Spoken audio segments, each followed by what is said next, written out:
Derivadas direcionais. A derivada direcional, de uma forma bem simples, ela fornece o coeficiente angular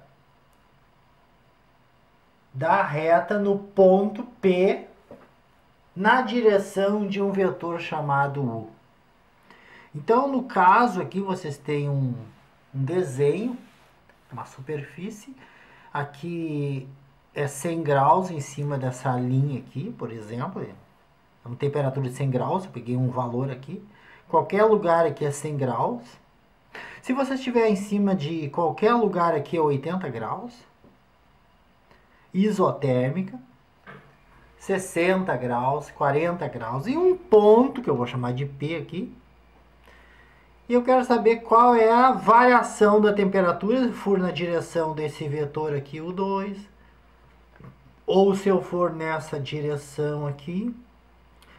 Então é isso que a derivada direcional vai nos fornecer.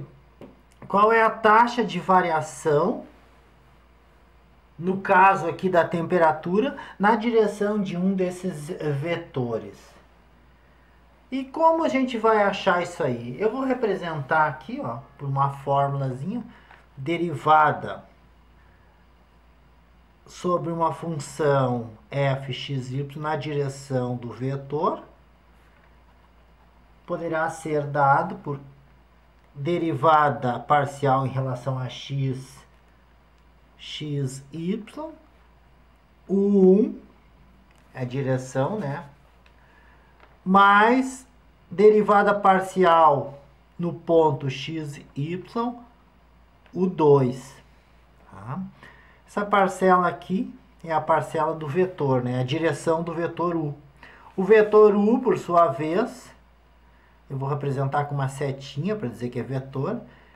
U1i, direção I, mais U2, direção J.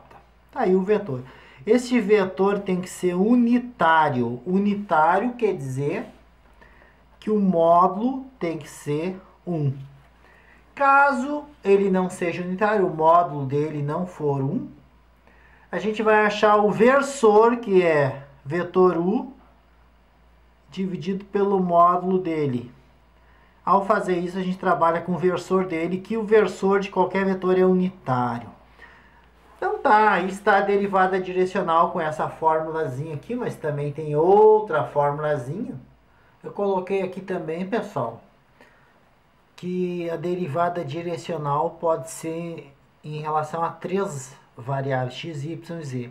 Aí ficaria a mesma coisa, apenas o acréscimo de uma parcela a mais aqui. Então, derivada parcial em relação a x vezes u, derivada parcial em relação a y vezes u2 e derivada parcial em relação a z vezes u3. Se for duas variáveis, só 1 e u2. Então tá aí, este vetor u é o vetor unitário, tem que ser unitário, aqui está. E se não for unitário, a gente acha o versor dele. Vamos fazer um exercício para entender o que a gente está fazendo.